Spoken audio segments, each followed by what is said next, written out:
How to sync CapCut projects across devices.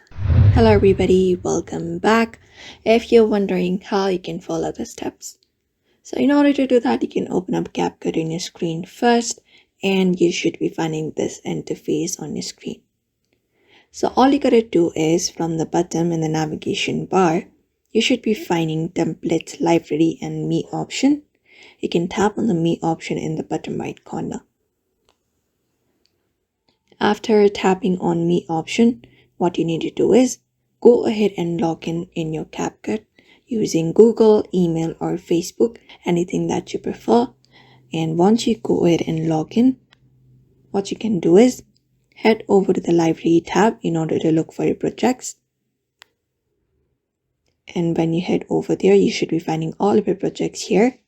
So all you gotta do is you need to log in into another device with same account that you're using right now in this device, and once you do that, it will automatically sync all of the projects that you have on your CapCut.